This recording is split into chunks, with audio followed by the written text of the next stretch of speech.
కూడా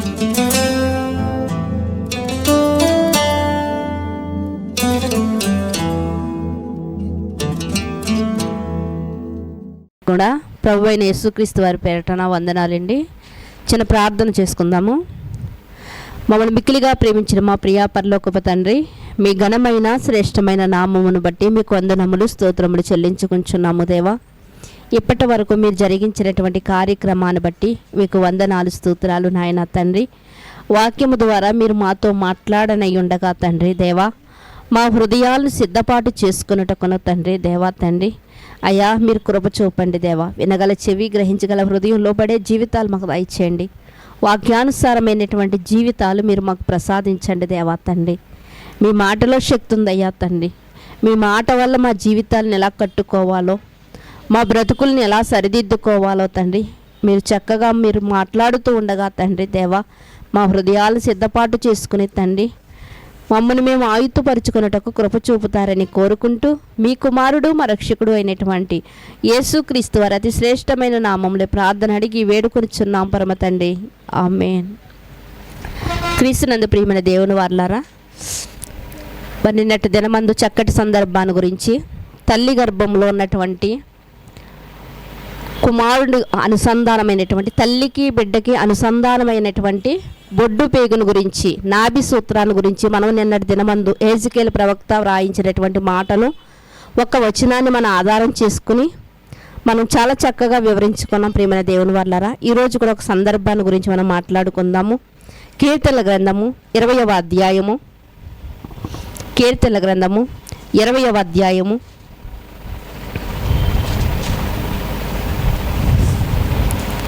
7వ వచనాన్ని మీరు చూడగలిగితే, కొందరు రథములను బట్టియు కొందరు గుర్రములను బట్టియు అతిశయపడుదురు, మనమైతే మన దేవుడైన యెహోవా నామమును బట్టి అతిశయపడుదుము. ప్రియమైన దేవుని వారలారా, కీర్తనకారుడైనటువంటి దావీదు గారు రాస్తూ ఏమని మాట్లాడుతున్నారంటే, ప్రతి ఒక్కరు కూడా అతిశయిస్తారు. కొందరంట దేన్ని బట్టి అతిశయిస్తారంట? రథములను బట్టి, మరికొందరు గుర్రములను బట్టి అతిశయిస్తారు. మనమైతే మన దేవుడైన యెహోవాను బట్టి అతిశయిస్తున్నాం. అంటే అతిశయము అనేది దానికి పర్యాయ వచనం ఏమిటి అంటే గర్వం అని చెప్తూ ఉంటారు. అతిశయములో 2 రకాలు మనకు కనిపిస్తూ ఉంటాయి. ఒకటి శరీరానుసారమైనటువంటి అతిశయము, రెండోది దైవ సంబంధమైనటువంటి అతిశయము. శరీరానుసారమైనటువంటి అతిశయం ఏమిటి అంటే, నాకు అధికారం ఉంది, నాకు బలం ఉంది, నాకు బంధు బలగం ఉంది, నాకేంటి, నన్ను ఎవరేం చేయగలరు, ఇలాంటి మాటలు అన్నమాట.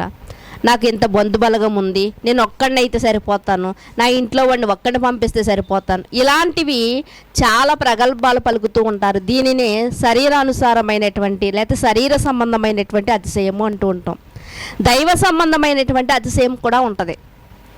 నేను ఈరోజు దేవుని సన్నిధిలో ఎలా నిలబడగలుగుతున్నాను అంటే, ఈరోజు దేవుని సన్నిధిలో పాటలు పాడగలుగుతున్నాను అంటే, ఈరోజు నాకు ఈ ఆయుష్కాలం దేవుడు ఇచ్చాడు అంటే అది దేవుని కృప వల్లనే నేను పొందితిని. ఇది ఒక అతిశయం.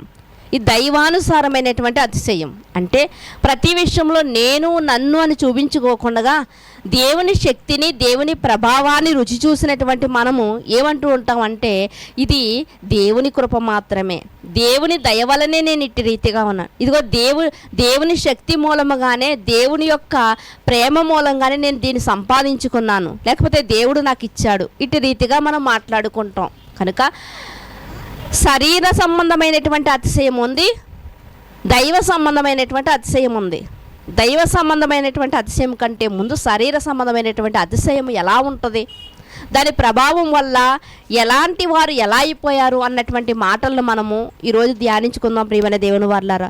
మొట్టమొదటిగా మనము గుర్రముల బట్టి అతిశయించినటువంటి వారిని మరి చూడగలిగితే, నిర్గమాకాండము 14వ అధ్యాయము 6-7 వచనాలను మీరు చూడగలిగితే, అంతటా అతడు తన రథములను సిద్ధపరచుకుని తన జనమును తనతో కూడా తీసుకుని పోయెను. మరియు అతడు శ్రేష్టమైన 600 రథములను, ఐగుప్తు రథములన్నిటినీ, వాటిలో ప్రతి దాని మీద అధిపతులను తోడుకొని పోయెను. ఇక్కడ మనం చూడగలిగితే ఏ సందర్భంలో మరి ఫరో రాజు వీటిని తీసుకుని వెళ్తున్నాడు అంటే, ఇశ్రాయేలీలు వెళ్తున్నప్పుడు వారు వెనక వారిని తరమడానికంట తన దగ్గర ఉన్నటువంటి రథములను, గుర్రములను తీసుకుని వెళ్తున్నాడంట. అసలు ఐగుప్తు దేశంలో గుర్రాలంటేనే చాలా పేరండి. ప్రపంచంలో ఉన్నటువంటి గుర్రాలన్నిటికన్నా ఐగుప్తీయుల యొక్క గుర్రాలు అంటే చాలా శ్రేష్టమైనవండి. ఎందుకు అంటే తన పైన కూర్చున్నటువంటి యజమానినంట గమ్యం చేర్చడానికంట ఎదుట అగ్ని ఉన్నా కూడా అవంట సంకోచించమంట. అగ్ని ఉన్నా నీరున్నా కూడా అంటే దాటిపోవడానికే, యజమానిని గమ్యం చేర్చడానికే చూస్తాయంట. అంత పవర్ఫుల్. ప్రపంచంలోనే గుర్రముల్లో ఫేమస్ గుర్రాలు ఏవి అంటే ఐగుప్తు గుర్రాలు. అలాగే బరువైనటువంటి రథాలు అంటే ఐగుప్తు రథాలు.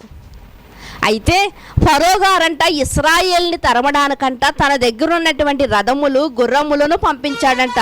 మరలా మనం చూడగలిగితే 7వ వచనంలో ఏమంటే, అతడు శ్రేష్టమైన 600, అసలు ఐగుప్తు గుర్రాలు, రథాలే శ్రేష్టమైనవి అంటే అందులో మళ్ళా శ్రేష్టమైన వాటినంట.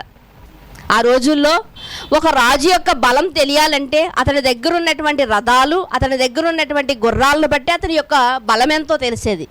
ఇదిగో పలానా రాజుకి ఇన్ని వేల గుర్రాలు ఉన్నాయి, పలానా రాజుకి ఇన్ని 100 ఇనుప రథాలు ఉన్నాయి. వీటిని దేవుడు చాలా స్పష్టంగా రాయించాడు. ఎందుకంటే వాటిని బట్టే వాళ్ళ బలం చూసుకునేవారు అనమాట. వాటిని బట్టే వారి బలాన్ని వారు చూసుకుంటూ ఉండేవారు. ఐగుప్తు రథాల్లో శ్రేష్టమైన వాటినంట ఆయన తీసుకుని వెళ్ళాడంట.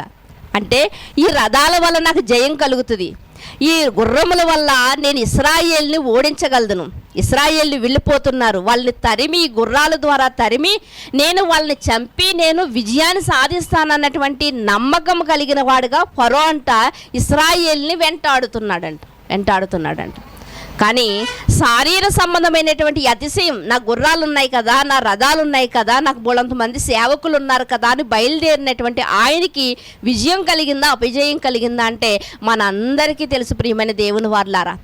అలాంటి ఫేమస్ గుర్రాలు, అలాంటి బరువైనటువంటి ఇనుప రథాలు కూడా ఏమైపోయాయంటండి, దేవుని యొక్క శక్తి కంట అడుగంటిపోయాయంటండి. ఇప్పటికీ కూడా ఉన్నాయండి. ఎర్ర సముద్రంలో అడుగున ఏమున్నాయంట, ఫరో యొక్క రథచక్రాలు ఉన్నాయంటండి.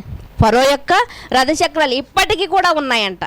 అంటే ఎందుకు ఈ మాట చెప్పుకుంటున్నామంటే ఈరోజు చాలామంది బైబిల్ అనేది మత గ్రంథంగా చెప్పుకుంటున్నటువంటి వారికి తెలియవలసినటువంటి విషయం ఏంటి అంటే, చరిత్రలో ఉన్నటువంటి సంగతులన్నీ బైబిల్లో ఉన్నాయి. బైబిల్లో జరిగిన సంగతులను, బైబిల్లో జరిగినటువంటి చరిత్రను దేవుడు రాయించినది ప్రతిదీ కూడా బయట కూడా మనకి సమాజంలో కనిపిస్తుంది మనకి. అంటే బైబిలు మత గ్రంథమా లేకపోతే మహాజ్ఞాన గ్రంథమా అనేది ఇది చదివితేనే తెలుస్తుంది. కనుక ఇక్కడ ఫరో గారు తన రథములను బట్టి అతిశయించుకుంటున్నాడు, తన రథాలను బట్టి, తన గుర్రములను బట్టి అతిశయిస్తున్నాడు. కానీ సొలొమోను గారు ఏమని రాశారు అంటే ఒకసారి మీరు చూడగలిగితే సామెతల గ్రంథము 21వ అధ్యాయము, సామెతల గ్రంథము 21వ అధ్యాయము 31వ వచనాన్ని మీరు చూడగలిగితే చదవండి. యుద్ధ దినమునకు గుర్రములను ఆయత్తపరచుటకు అద్దు, కానీ రక్షణ యెహోవా అధీనములో ఉంది. ఏంటంటే అండి, యుద్ధానికంటే ఏం చేస్తారంట, యుద్ధానికి గుర్రాలను ఆయుధపరుస్తారంట, రథములను సిద్ధపరుచుకుంటారంట. కానీ ఏమని చెప్తున్నారు అంటే ఇక్కడ రక్షణ మాత్రం యెహోవా అధీనములో ఉంది. విజయం ఎక్కడుందంట, దేవుని చేతిలో ఉందంట. గిద్యోను గారి విషయంలో కానివ్వండి, ఇక కొంతమంది రాజుల విషయంలో యెహోషాపాతు, ఆషా గారు, వీరి యొక్క రాజ్య పరిపాలనలో మనం చూడగలిగితే వాళ్ళు నాకు ఇన్ని గుర్రాలు ఉన్నాయి, ఇన్ని రథాలు ఉన్నాయి, ఇంత సైన్యం ఉంది అన్న దాన్ని లెక్కేసుకోలేదు. ఎందుకంటే దేవుని మీద ఆధారపడ్డాడు. దేవుని మీద ఆధారపడి మాకు రక్షణ అయినప్పటికీ, మాకు విజయం అయినప్పటికీ ఎవరి వల్ల వస్తుందంటే మేము నమ్ముకున్నటువంటి మా దేవుని వల్ల మాకు కలుగుతుందనంట. యుద్ధానికి వెళ్ళేటప్పుడు కానివ్వండి, లేకపోతే శత్రురాజు వస్తున్నప్పుడు కానివ్వండి, ఎవరి మీద ఆనుకునేవారంట? తమ మనస్సులనంట దేవుని మీద ఆనుకునేవారంట. దేవుడు మాకు విజయాన్ని ఇస్తాడు. ఇన్ని వేల మంది సైన్యం ఉంటే దేవుడు అంటున్నాడు, వీళ్ళలో కొంతమందిని తీసేయి. అయ్యో ఇంకా ఇంతమంది ఉన్నారంటే ఇంతమందిని తీసేయి అని కేవలం 300 మందినే ఎక్కడ పంపించాడంటండి? యుద్ధానికి పంపించాడు. 300 మందిని, 300 మందితో విజయాన్ని సంపాదించారు. ఈ శక్తి ఎవరిదండి? దేవుడు. కత్తులు పట్టుకున్నా, గుర్రాలను తీసుకుని వెళ్ళినా, రథాలను తీసుకుని వెళ్ళినా కానంట అక్కడ పని అవ్వలేదంట. కానీ మోషే గారు చేతులెత్తి దేవుని స్తుతించినప్పుడు అంటే ఇశ్రాయేలుకి ఏం కలుగుతుందంట? విజయం కలుగుతుందంట. ప్రియమైన దేవుని వారలారా, అంటే రథములలో లేదు, కానీ ఫరో ఏం చేస్తున్నాడంటే రథాలను బట్టి గుర్రాలను బట్టి అతిశయపడుతున్నాడు. ఈరోజు మనము కూడా అధికారాన్ని బట్టి ఒకవేళ దేనినైనా బట్టి ఒకవేళ అతిశయిస్తూ ఉంటే సామెతల గ్రంథంలో మనం చదువుకున్నటువంటి మాట మనకు పాఠాన్ని నేర్పిస్తుంది. ఏమిటి అంటే, ఒకవేళ నీవు అన్నిటినీ ఆయుత్తుపరుచుకున్నా, అన్నిటినీ సిద్ధపాటు చేసుకున్నా, విజయం మాత్రం ఎవరివ్వాలో తెలుసా? రక్షణ మాత్రం ఎవరివ్వాలో తెలుసా? యెహోవా మాత్రమే ఇవ్వాలి. యెహోవా మాత్రమే ఇవ్వాలి. చూడండి, ఒకసారి మీరు చూడగలిగితే ఇర్మియా గ్రంథంలో కూడా సేమ్ ఇదే మాటలు మనకు కనిపిస్తూ ఉంటాయి. 9వ అధ్యాయము 23వ వచనంలో, ఇర్మియా గ్రంథము 9వ అధ్యాయం 23వ వచనం, యెహోవా ఇలాగ సెలవిచ్చున్నాడు, జ్ఞాని తన జ్ఞానమును బట్టియు, శూరుడు తన శౌర్యమును బట్టియు అతిశయింపకూడదు. ఐశ్వర్యవంతుడు తన ఐశ్వర్యమును బట్టి అతిశయింపకూడదు. చాలండి. ఇక్కడ మనం చూడగలిగితే ఇక్కడ ఏమని రాయబడిందంటే, ఇందాక మనం ఏ మాటలు అయితే ఆలోచించాము అంటే గుర్రములను బట్టి, రథములను బట్టి అతిశయించువారు. ఇక్కడ ఏమని రాయబడింది అంటే, యెహోవా ఇలాగ సెలవిస్తున్నాడు, జ్ఞాని తన జ్ఞానమును బట్టి అతిశయిస్తున్నాడట. జ్ఞాని అంట తనకున్న జ్ఞానాన్ని బట్టి అతిశయిస్తున్నారంట. చాలామంది చదువుకున్న వారు కూడా చదువుకోలేనటువంటి తల్లిదండ్రుల్ని ఏమంటూ ఉంటారంటే, మీకేం తెలుసు అంటూ ఉంటారు. అంటే చదువుకోలేనటువంటి ఒక పరిస్థితి మీది అని వారు వేలెత్తి చూపిస్తున్నట్లుగా మీకేం తెలుసు అంటూ ఉంటారు. అంటే వారి జ్ఞానాన్ని బట్టి, లేకపోతే వారి చదువును బట్టి, వారి విద్యను బట్టి వారు ఏమవుతున్నారంటే అతిశయపడుతూ ఉన్నారు. ప్రియమైన దేవుని వల్లారా, అయితే దేవుడు రాయించినటువంటి గ్రంథంలో కూడా మనం చూడగలిగితే, జ్ఞాని అంటే తన జ్ఞానమును బట్టంట అతిశయపడుతూ ఉన్నాడంట. ఆది కాండములో ఈ మాటను మనం చూడగలిగితే ప్రత్యేకంగా జ్ఞానులనే ముద్రను వేయించుకున్నటువంటి ఒక బృందాన్ని మనం ఇక్కడ చూస్తూ ఉంటామండి. ఆది కాండము 41వ అధ్యాయము, ఆది కాండము 41వ అధ్యాయము 40వ వచనం, 41వ అధ్యాయము 40వ వచనం, నీవు నా ఇంటికి అధికారివై ఉండవలెను, నా ప్రజలందరూ నీకు విధేయులై ఉందురు, సింహాస విషయంలో మాత్రమే నేను నీకంటే పైవాడినై యుందునని యోసేపుతో చెప్పాను. ఇక్కడ ఎందుకు ఈ మాటలు రాజు చెప్తున్నాడు అంటే, ఇక్కడ ఆయనకు ఒక కళ వచ్చిందంట. ఆ కళ భావాన్ని చెప్పడానికంట ఎవరిని పిలిచాడంట? ఆయన జ్ఞానులైన వారిని పిలిచాడంట. జ్ఞానులైన వారిని పిలిచినప్పుడు ఒక జ్ఞానులనే బృందం అక్కడ మనకు కనిపిస్తూ ఉంటుంది. ఈ ఆదికాండంలో కానివ్వండి, దానియేలు గ్రంథంలో కానివ్వండి, జ్ఞానులు అనే ఒక బృందం మనకు కనిపిస్తూ ఉంటుంది. అంటే మేము జ్ఞానులు అన్నటువంటి ముద్ర వేసుకున్నారు వారు, మేము జ్ఞానులము. మరి ఎంత జ్ఞానము కలిగినటువంటి వారు కూడా తమని ఏలుతున్నటువంటి వానికి ఒక కళ వస్తేనంటే దాన్ని చెప్పలేకపోయారంట, దానికి అర్థాన్ని చెప్పలేకపోయారంట. అలాంటప్పుడు జ్ఞానుల యొక్క జ్ఞానం ఏమైపోయింది అంటే అక్కడ వ్యర్థమైపోయింది. ప్రియమైన దేవుని వారలారా, జ్ఞానుల యొక్క జ్ఞానం ఏమైపోయిందండి? వ్యర్థమైపోయింది ప్రియమైన దేవుని వారలారా. అందుకని ఇక్కడ మనం చూడగలిగితే ఇక్కడ యోసేపు గారంట ఆ కళకి భావాన్ని చెప్పినట్లుగా మనకు కనిపిస్తూ ఉంటుంది. ప్రియమైన దేవుని వారలారా, కళకి 24వ వచనంలో, ఈ కళను జ్ఞానులకు తెలియచెప్పితిని గాని దాని భావము తెలుపగలవారెవరూ లేరు. ఎవరికి చెప్పాడంట? ఆయన జ్ఞానులకు చెప్పాడంట, కానీ తెలపలేకపోయారంట. అంటే జ్ఞానులము అన్నటువంటి ముద్ర వేసుకున్నారు, కానీ ఏం పని చేయలేదండి, వారి జ్ఞానం పని చేయలేదు. అయితే ఇక్కడ యోసేపు గారిని మనం చూడగలిగితే యోసేపు గారంట కలను కంట భావాన్ని చెప్పినట్లుగా మనకు కనిపిస్తూ ఉంటుంది. కాబట్టి ఆయన చెబుతున్నటువంటి మాటను మీరు చూడగలిగితే 38వ వచనంలో మాట మనకు కనిపిస్తూ ఉంటుంది. 38వ వచనంలో అతడు తన సేవకులను చూచి ఇతని వలె దేవుని ఆత్మ గల మనిషిని కనుగొనగలమా? ఏమంటున్నాడండి? ఇలాంటి మనిషిని మనం కనుగొనలేం. ఇతనిలో ఏముంది? దేవుని ఆత్మ ఉంది. దేవుని ఆత్మ మాత్రమే దాని భావాన్ని చెప్పగలిగింది. ఇదిగో మేము జ్ఞానులమని చాటింపు వేసుకుంటున్న వారు చెప్పలేకపోయారు. కానీ ఇదిగో యోసేపు ఎలా చెప్పగలిగాడంటే దేవుని ఆత్మ ఇతనిలో ఉంది. జ్ఞానులు అనుకున్న వారేమో ఒక మూలను ఉంచబడ్డారు. కానీ యోసేపు గారు దేవుని యొక్క జ్ఞానం చేత చెప్పినందుకు ఆయన ఎంతగా హెచ్చించబడ్డాడో మనకు కనిపిస్తూ ఉంది. ఇదే మాటను మనకు దానియేలు గ్రంథంలో కూడా కనిపిస్తూ ఉంటుంది. 2వ అధ్యాయము దానియేలు గ్రంథము 2వ అధ్యాయము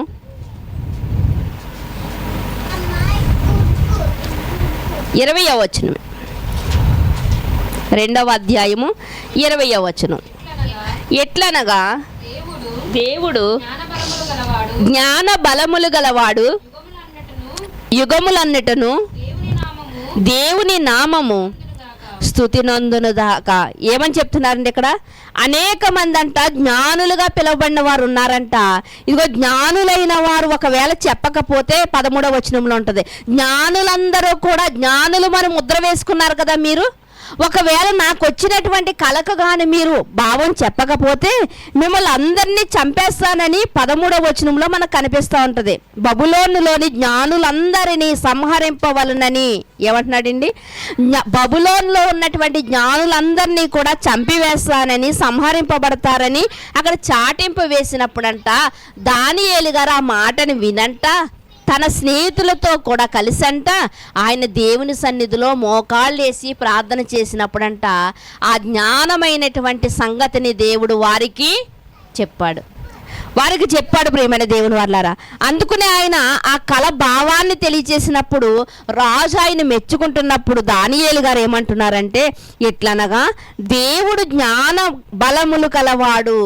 ఎలాంటి వాడంట? దేవుడు జ్ఞాన బలములు కలిగిన వాడు. అందుకునే యాకోబు గారు మనకు చెప్తూ ఉంటారు, మీలో ఎవరికైనా జ్ఞానము కొదువుగా ఉంటే ఎవరిని అడగాలంట? నన్ను అడగవలెను అని చెప్తున్నారు. దేవుడు జ్ఞాన బలములు కలిగిన వాడు, యుగములన్నిటను దేవుని వలన దేవుని నామము స్తుతింపబడును గాక, ఆయన కాలములను సమయములను మార్చువాడై ఉన్నాడు అని చెప్పి కింద వచనములో వివేకులకు వివేకమును జ్ఞానులకు జ్ఞానమును అనుగ్రహించువాడునై ఉన్నాడు. ఇది మా శక్తి కాదు, ఇది మా శక్తి కాదు, మా సామర్థ్యం కాదు. ఇది మేము నమ్ముకున్నటువంటి దేవుడు ఎలాంటి వాడు అంటే వివేకులకు వివేకమును జ్ఞానులకు జ్ఞానమును అనుగ్రహించేవాడై ఉన్నాడు. మేము నమ్ముకున్నటువంటి మా దేవుడు కనుక ఆయన మాకు బయలుపరిచాడు. అంతేగాని ఈ జ్ఞానం మా సొత్తు కాదు. శరీర సంబంధమైన వాడు ఏమనుకుంటాడు? నేనే చెప్పాను, నేను జ్ఞానిని అనుకుంటాడు. కానీ దైవ సంబంధమైనటువంటి అతిశయం కలిగినటువంటి వీళ్ళు ఏమంటున్నారు అంటే ఈ జ్ఞాన వివేకముల బలం ఎవరిదంటే మా దేవుడిది.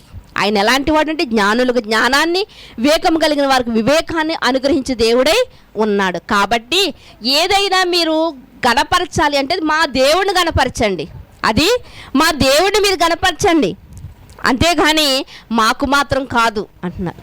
ఇదే మాట మనకి ఎక్కడ కనిపిస్తుంది అంటే ఇలాంటి అతిశయమే మరొక చోట కూడా మనకు కనిపిస్తూ ఉంటుంది. అపోస్తుల కార్యములోనికి రాగలిగితే అపోస్తుల కార్యములు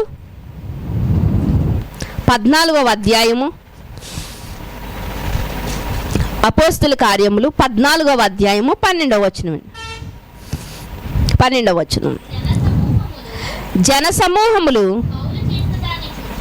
14వ అధ్యాయము 12వ వచనం. జనసమూహములు పౌలు చేసిన దానిని చూచి లుకనియు భాషలో దేవతలు మనిషి రూపము దాల్చి మన యొద్దకు దిగి వచ్చి ఉన్నారని కేకలు వేసి బర్నబాకు ద్రుపది అనియు పౌలుకు ముఖ్య ప్రసంగికి అయినందున అతనికి హెర్మేనియు పేర్లు పెట్టిరి.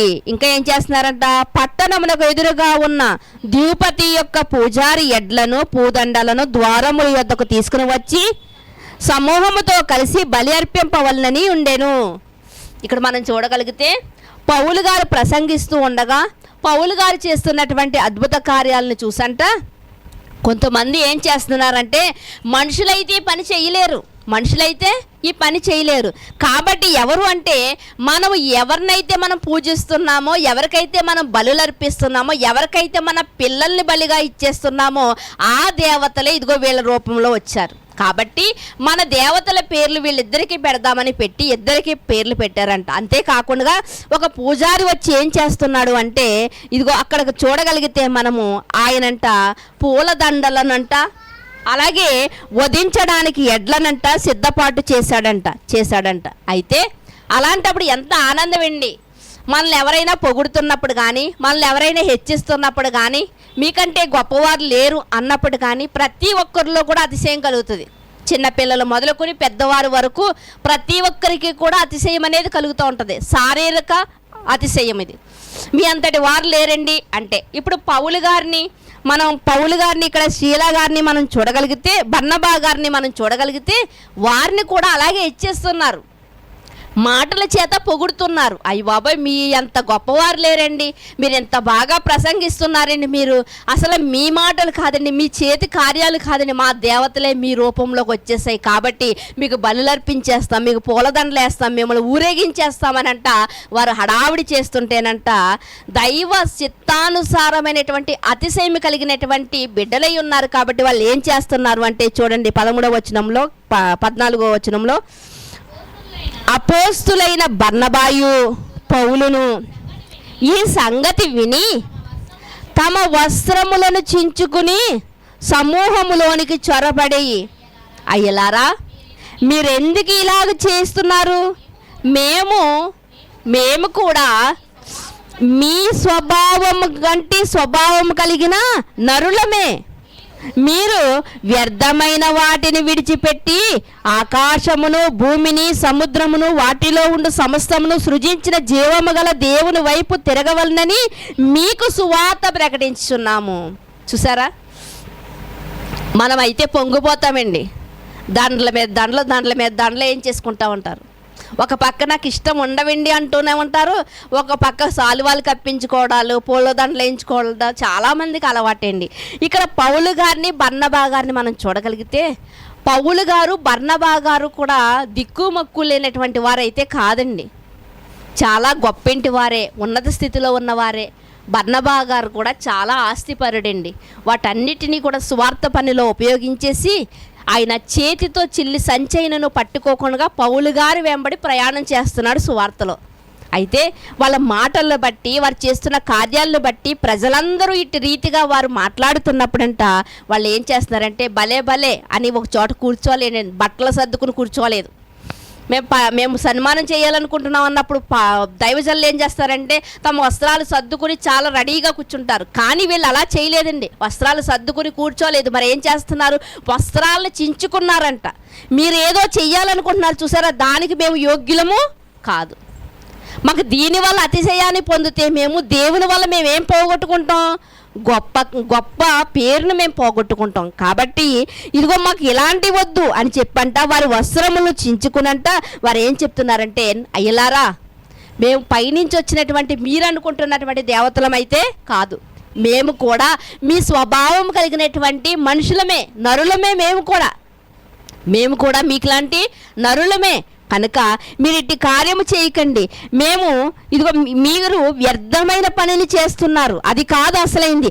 ఆకాశమును భూమిని సముద్రంలో ఉన్నటువంటి సమస్తమును సృష్టించినటువంటి దేవుడు, జీవము కలిగినటువంటి దేవుని వైపు తిరగడమే మాకు కావలసింది. మీరు దేవుని వైపు తిరగండి, జీవము కలిగినటువంటి దేవుని వైపు తిరగండి, అదే మాకు కావాలి. అంతేగాని మీ సన్మానాలు, మీ దండలు, మీ సాలువాలు మాకు అవసరం లేదు. మేము కూడా మీకు లాంటి వాళ్ళు, మేమేదో ప్రకటించడానికి వచ్చాం అంతే, మా పని చేసుకుని మేము వెళ్ళిపోతాం. మీరు మాత్రం నిజమైనటువంటి దేవుడు ఎవరో తెలుసుకోవాలి అంటే అతిశయించారండి. శరీరతత్వం, అబ్బో మాకు ఇంత పేరుందా, ఒక పేరుందా మాకు, ఇంత గొప్ప ఘనత ఉందా మాకు అని అతిశయించారా? అతిశయం లేదు. దేవుని యందు అతిశయిస్తున్నారు, దేవుని యందు అతిశయిస్తున్నారు. ప్రియమైన దేవుని వారలారా, కనుక ఇలాంటి ఒకవేళ సంఘటనలు మన జీవితంలోనికి కానీ వస్తే, ఒకవేళ అబ్బే భలే వచ్చిందండి ఛాన్స్ అని మనము అట్టి రీతిగా మనం ఉండకుండగా, ప్రియమైన దేవుని వారలారా, శరీరానుసారమైనటువంటి ఒకవేళ అతిశయం మనలో ఉంటే ఆత్మానుసారమైనటువంటి అతిశయాన్ని మనం పొందలేం. ప్రియమైన దేవుని వారలారా, ఒక దానియేలు గారు అంటున్నారు, ఇది మా వల్ల వచ్చింది కాదు, ఆయన జ్ఞానులుగా జ్ఞానాన్ని అనుగ్రహించేవాడు ఆయన, వివేకం అనుగ్రహించేవాడు ఆయన. మేము కూడా మీకులాంటి వాళ్ళమే, కానీ మేము ఎలా చెప్పగలిగామంటే ఆయన అనుగ్రహించాడు. మోకాళ్ళు వేశారు, స్నేహితులతో కలిసి ప్రార్థన చేశారు. దేవుడు ఏం చేశాడంట? వారికి తెలియచేశాడంట. యోసేపు గారు కూడా అంతే అండి. యోసేపు గారిని గురించి ఎవరైతే బంధించారో ఆయనే సాక్ష్యం చెప్తున్నాడు, ఇతని వంటి మనుషుడు లేడు. ఇంత గొప్ప జ్ఞానం కలిగిన వాడు. నిజంగా వాళ్ళు పొగుడుతున్నప్పుడు అసలు ఆ పొగడతలకు వాళ్ళు అస్సలు ఒప్పుకోలేదండి. అంటే అతిశయం అనేది రానివ్వలేదు. పిల్లల విషయంలో కూడా చూడండి, చాలాసార్లు మనం ఏదన్నా అంటున్నప్పుడు, నువ్వు చాలా బాగా చదువుతున్నావురా అన్నప్పుడు వాళ్ళు పొంగిపోతూ ఉంటారు. కొంతమంది అయితే నేను ఇలాగే చదవాలి, మా అమ్మ నన్ను ఇలాగే వెరీ గుడ్ అంటుంది కదా, నేను ఇలాగే చదవాలనుకుంటాడు. ఒక్కొక్కడు అయితే నేను ఎలాగా బాగా చదువుతున్నాను మా అమ్మ అంటుంది కదా, చదవకుండా ఆడుకోవడానికి వెళ్ళినా కూడా పర్వాలేదని ఒక్కొక్కరు అనుకుంటారు. కానీ ప్రియమైన దేవుని వారలారా, మన అతిశయం ఎలా ఉంది, దేనిని బట్టి మనం అతిశయిస్తున్నాం అన్న దాన్ని మనము ఆలోచన చేసుకోవాలి. చూడండి, మరొక మాటను కూడా మనం చూడగలిగితే ఇర్మియా గ్రంథము 9వ అధ్యాయము 23వ వచనంలో మరొక మాట, యెహోవా ఇలాగ సెలవిచ్చున్నాడు, జ్ఞాని తన జ్ఞానమును బట్టి, శూరుడు తన శౌర్యమును బట్టి. జ్ఞాని తన జ్ఞానమును బట్టి అతిశయిస్తున్నాడు, లోకములో ఉన్నవాడు, లోక జ్ఞానములో ఉన్నవాడు. కానీ దేవుడి జ్ఞానం పొందినటువంటి వాడు మాత్రం ఆ జ్ఞానాన్ని బట్టి అతిశయించట్లేదు, దేవుణ్ణి బట్టి అతిశయిస్తున్నాడు. ఇది మనం నేర్చుకున్నాం. మీకు సన్మానం చెయ్యాలన్నా సరే పారిపోయినట్లుగా మనం చూస్తున్నాం. యేసుక్రీస్తు వారిని కూడా ఆయన చేస్తున్నటువంటి కార్యాలను చూసి, ఆయన చెబుతున్నటువంటి మాటలను చూసి యేసుక్రీస్తు వారి దగ్గరికి వచ్చి, అయ్యా మిమ్మల్ని రాజుని చెయ్యాలనుకుంటున్నాం, రాజు కాకముందే నీవు ఆహారాన్ని పనిచేస్తున్నావు, అందరికీ రాజు కాకుండానే అందరికీ వైద్యం చేసేస్తున్నావు, నువ్వు ఒకవేళ రాజు అయితే మమ్మల్ని ఎలా చూసుకుంటావు, కనుక నిన్ను రాజుని చెయ్యాలనుకుంటున్నాం అన్నప్పుడు యేసుక్రీస్తు వారు ఒప్పుకున్నారా? లేదండి. ఆయన వచ్చింది పదవుల కోసం కాదు, ఆయన వచ్చింది ధనం సంపాదించుకోవడానికి కాదు, ఆయన వచ్చింది అందరూ పలు మాటలు అంటుంటే ఉబ్బిపోవడానికి కాదు, అతిశయించడానికి కాదు. నా తండ్రిని నేను సంతోషపెట్టాలి, ఇది ఆయనకున్న అతిశయం. నేను సంతోషపడడం కాదు, నన్ను పంపిన తండ్రిని నేను సంతోషపెట్టాలి. కనుక జ్ఞాని అంటే తన జ్ఞానమును బట్టి అతిశయిస్తున్నారంట. మరొక మాట ఏంటంటే, శూరుడు తన శౌర్యాన్ని బట్టి. శూరుడు అంటే వీరుడు. శూరుడు అంటే ఎవరండి? వీరుడు. యుద్ధంలో సాధించినటువంటి వ్యక్తిని మనం వీరుడు అంటాం. మీకు అర్థం కావాలంటే ఒక వీరుని గురించి మనము చూద్దాం. ప్రియమైన దేవుని వల్ల ఒక్క వచనాన్ని మీరు చూడగలిగితే, సమూయేలు గ్రంథము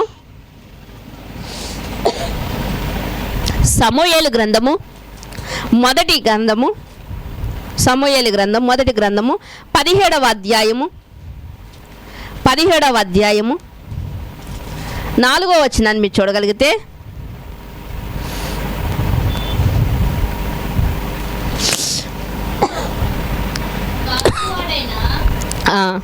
చదవ. గాతువాడైన గొల్యాతును శూరుడొక్కడు ఫిలిష్తీయుల దండులో నుండి బయలుదేరుచుండెను. అతడు 6 మూరల జానడు ఎత్తు మనిషి. ఎన్ని మూరలు అంటండి? 6 మూరల జానడంట. 6 మూరల జానడంట అంటే చాలా ఎత్తైనటువంటి మనిషి. అతని తల మీద రాగి స్థిరస్థావన ఉండెను. అతడు యుద్ధోపకరణములు ధరించి ఉండెను. అతని కవచనమంట 5000 తులముల రాగి ఎత్తంట. 5000 తులాలంట. ఏంటండి అతని కవచనం? అతని యొక్క కవచనం అంటే శరీరానికి, బాడీకి ధరించుకునేది. మరియు అతని కాళ్ళకు రాగి కవచనము, అతని భుజముల మధ్య రాగి బల్లెం ఒకటి ఉండెను. అతని ఈటె కర్ర నేత కానీ దోనె అంత పెద్దది. అతని ఈటంటండి, ఈటె చేతిలో ఉంటుంది కదా, ఆ ఈటంట ఎలా ఉందంటండి, ఒక దోనెలా ఉందంటండి. దోనె అంటే మనకు తెలుసు కదండి, మనకి చిన్న చిన్న కాలువల్లో ఇటు నుంచి అటు దాటడానికి దోనెలు ఉంటూ ఉండేవి ఇంతకుముందు, కొన్ని ప్రాంతాలు ఇప్పటికి కూడా ఉన్నాయి. అంటే అతని చేతిలో ఉన్నటువంటి ఈటె ఒక దోనెలా ఉందంట. అతను ధరించినటువంటి భుజముల నుండి ఉన్నటువంటి ఇదంట రాగిదంట. అతని స్థిరస్థావనం రాగిదంట. అతను ఆరు మూరల జానడు మనిషి అంట అతడంట. ప్రియమైన దేవుని వారలారా, అయితే అతను ఏం మాట్లాడుతున్నాడో మనం చూడగలిగితే 8వ వచనంలోనికి వచ్చేద్దామండి. అతడు నిలిచి ఇశ్రాయేలు దండువారిని పిలిచి, యుద్ధ పంక్తులు తీర్చుటకే మీరెందుకు బయలుదేరి వచ్చితిరి? నేను ఫిలిష్తీయుడను కానా? మీరు సౌలు దాసులు కారా? మీ పక్షముగా ఒకరిని ఏర్పరచుకుని అతన్ని నా యొద్దకు పంపుడి. అతడు నాతో పోట్లాడి నన్ను చంపగలిగిన ఎడల మేము మీకు దాసులమగుదుము. నేను అతని జయించి చంపిన ఎడల మీరు మాకు దాసులై మాకు దాస్యము చేయుదురు. ఈ దినమున నేను ఇశ్రాయేలు సైన్యమును తిరస్కరించుచున్నాను. ఒకని నియమించి ఎడల వాడును నేనును పోట్లాడుదమని ఆ ఫిలిష్తీయుడు చెప్పుచుండెను. ఇక్కడ మనం చూడగలిగితే ఈ మాటలు వినంట ఇశ్రాయేలు యొక్క సైన్యంలో ఉన్న వారందరూ కూడానంట భయంతో వణికిపోతున్నారంటండి. ఏమంటున్నాడండి ఈ వీరుడు, ఈ గొల్యాత్ అన్నటువంటి ఫిలిష్తీయుడు అనేటువంటి ఈ వీరుడంట ప్రగల్భాలు పలుకుతున్నాడంట. శూరుడు తన శౌర్యాన్ని బట్టి ఏం చేస్తాడంట, అతిశయిస్తాడంట. గొల్యాతు కూడా అంటున్నాడు, ఇదిగో మీలో ఒక్కడు కూడా లేడా నన్ను ఎదుర్కొనుటకు? మీలో ఒక్కడు కూడా ముందుకు రాలేకపోతున్నారా? ఇదిగో మీరు అందరూ సౌలుకి దాసులు కదా, మీలో ఒక్కడు కూడా లేడా నాతో పోట్లాడడానికి అని తన అండబలాన్ని చూసుకుని, తన కండబలాన్ని చూసుకుని, తన శౌర్యాన్ని చూసుకునంట అతిశయపడుతున్నాడంట. చూడ మరొక మాటను కూడా మనం చూడగలిగితే 16వ వచనాన్ని చూడగలిగితే, ఆ ఫిలిష్తీయుడు ఉదయమునను సాయంత్రమునను బయలుదేరుచు 40 దినములు తన్ను తాను అగుపరుచుకొనును. ఒక్కరోజు కాదు నీ ఛాలెంజ్ చేయడు, ఒక్కరోజు కాదు 40 దినాలంట వెళ్తున్నాడంట, అన్నీ తింటున్నాడంట, వస్తున్నాడంట, మరలానే యుద్ధ పంక్తిలోకి వస్తున్నాడంట. రండిరా మీరెవరూ లేరా? మీకు ఎవరికి నాతో పోట్లాడడానికి సత్తా లేదా? మీకు ఒక్కడు కూడా లేడా మీ ఇశ్రాయేలులో? రండనంట తనకి తాను అగుపరుచుకుంటున్నాడంట, తన బలమును అగుపరుచుకుంటున్నాడంట, తన శక్తిని అగుపరుచుకుని తన శూరత్వాన్ని ప్రకటించుకుంటూ అలా అంట 40 దినాలు జరిగిందంటండి. ఎన్ని దినాలండి? 40 దినాలు. ఎందుకంటే యుద్ధానికైనా రావాలి అవతలి వారు, లేకపోతే మీతో మేము పోట్లాడలేము కాబట్టి మీకు దాసులం అయిపోతున్నాం మేము అని సరెండర్ అయిపోవాలి. అంతే కదండి, మీతో మేము పోట్లాడలేము కనుక మీకు సరెండర్ అయిపోతున్నాం, మీకు దాసులు అయిపోతున్నామని ఒప్పుకోవాలి, లేకపోతే యుద్ధానికి వెళ్ళాలి. ఇశ్రాయేలు యుద్ధానికి వెళ్ళట్లేదు, లేకపోతే మీకు దాసులం అయిపోతామన్నటువంటి వర్తమానము పంపట్లేదు. అందుకునే 40 దినాల నుంచి గొల్యాతు ఏం చేస్తున్నాడంటే ఉదయము సాయంకాలం ఒక్కొక్క ట్రిప్ వచ్చంట. మీలో ఒక్కడు లేడా? తన శౌర్యాన్ని బట్టి అతిశయిస్తూ 40 దినాలు తన్ను తాను అగుపరుచుకున్నట్లుగా అక్కడ మనకి కనిపిస్తూ ఉంటుంది. చూడండి, ఇదే 26వ వచనం నుంచి మీరు చూడగలిగితే మరొక శూరుడు మనకు కనిపిస్తున్నాడు. తన దేహ బలాన్ని బట్టి, తన కండ బలాన్ని బట్టి తను అతిశయించట్లేదు ఈ శూరుడు. మరి దేనిని బట్టి అతిశయిస్తున్నాడో మనం చూడగలిగితే 26వ వచనంలో, దావీదు జీవము గల దేవుని సైన్యమును తిరస్కరించుటకు ఈ సున్నతి లేని ఫిలిష్తీయుడు ఎంతటి వాడు? ఏమంటున్నాడండి? ఈ సైన్యం సౌలుది కాదు, ఈ సైన్యం ఎవరిదంట? దేవునిదంట. జీవము కలిగినటువంటి దేవుని సంఘం ఇది, జీవము కలిగినటువంటి దేవుని యొక్క సైన్యం ఇది. ఎవరండి? కండబలము లేనివాడు, అండబలము లేనివాడు, కనీసం యుద్ధంలో వాడే ఉపకరణాలు ధరించడానికి కూడా శక్తి లేనటువంటి దావీదనే చిన్న బాలుడు ఏం చేస్తున్నాడంట? యుద్ధ రంగంలోనికి వస్తున్నాడంట. వస్తున్నప్పుడు ఇతని మాటలు ఎలా ఉన్నాయి అంటే, ఇతని మాటలు తనని బట్టి తాను అతిశయపడతలేదు. ఎవరి దగ్గర మాట్లాడాడు? సౌలు దగ్గర అంటున్నాడు. ఏమంటున్నాడంటే, నేను సింహాన్ని చంపాను, నేను గొర్రె పిల్లని రక్షించుకున్నాను, నా గొర్రెపిల్లలో నేను ఎప్పుడూ కూడా దేన్ని పోగొట్టుకోలేదు, వాటినే కాపాడుకున్నానని అతని దగ్గర చెప్తున్నాడు. కానీ ఇక్కడ మనం చూడగలిగితే ఇక్కడ ఏమంటున్నాడంటే, జీవము కలిగినటువంటి దేవుని యొక్క సైన్యాన్ని తిరస్కరించుటకు ఈ సున్నతి లేని ఫిలిష్తీయుడు ఏ పాటివాడు, ఎంతటివాడు, వాణ్ణి చంప ఇశ్రాయేలు నుండి ఈ నింద తొలగించిన వానికి బహుమతి ఏమని అడిగాను. వాణ్ణి చంపితే బహుమతి ఏంటి? ఇశ్రాయేల్లో నిందపడింది, ఇశ్రాయేల్లో ఒక్కడూ లేడా అని ఇప్పుడు ఎవరు అడుగుతున్నారు? గొల్యాతు అడుగుతున్నాడు. కానీ రేపు పొద్దుట మిగిలిన రాజ్యాల్లో ఉన్నవారు కూడా గొల్యాతుని ఎదుర్కొన్నటకు ఇశ్రాయేలు సైన్యంలో ఒక్కడు లేకపోయిను అని చెప్పుకుంటారు. ఒక నిందగా ఉండిపోతుంది. కనుక ఈ నిందను నేను పోగొట్టుటకు ఇదిగో నేను వెళ్తానన్నటువంటి ఆలోచన కలిగిన వాడుగా ఇక్కడ ఎవరు కనిపిస్తున్నారు అంటే మనకు దావీదు గారు కనిపిస్తూ ఉన్నారు. 36వ వచనం నుంచి చూద్దామండి. 36 నుంచి, మీ దాసుడినైన నేను ఆ సింహమును ఎలాగైతే చంపితునో జీవము గల దేవుని సైన్యమును తిరస్కరించిన ఈ సున్నతి లేని ఫిలిష్తీయుడును వాటిలో ఒక దాని వలె అగుననియు సింహం యొక్క బలము నుండి ఎలుగుబంటి యొక్క బలము నుండి నన్ను రక్షించిన యెహోవా. నేను చంపానంటలేదు ఇక్కడ కూడా వాటి బలము నుండి నన్ను రక్షించిన యెహోవా ఈ ఫిలిష్తీయుని చేతిలో నుండి కూడా నన్ను విడిపించును. నేను బలైపోతాను అనుకుంటున్నారా? ఒకవేళ గొల్యాతుకి బలైపోతాను అనుకుంటున్నారా? లేదు. సింహాన్ని ఎదుర్కొన్నప్పుడు, ఆ యొక్క మరి ఎలుగుబంటిని ఎదుర్కొన్నప్పుడు నాకు ప్రాణహాని కలగకుండా దేవుడు నన్ను ఎలా కాపాడాడో ఈ సున్నతి లేని ఫిలిష్తీయుని దగ్గర నుండి కూడా దేవుడు నన్ను అలాగే కాపాడగలడు అని చెప్పి ఆయన వెళ్తానన్నప్పుడు అప్పుడు సౌలు గారు అంటున్నారు, అయితే వెళ్ళైతే అని సెలవిచ్చారు. చూడండి 42 నుంచి మనం చూద్దాం. ఈసారి 42 నుంచి, చుట్టూ పారజూచి దావీదును కనుగొని చెప్పాడండి. దావీదు చెప్పాడు, బయలుదేరాడు ఎక్కడికి? గొల్యాతు దగ్గరికి. అయితే గొల్యాతు చూస్తున్నాడు. చూడండి అక్కడ చదవండి. అతడు బాలుడై ఎర్రటివాడును రూపసినై ఉండుట చూచి అతన్ని తృణీకరించను. దావీదు గారు వస్తున్నారు.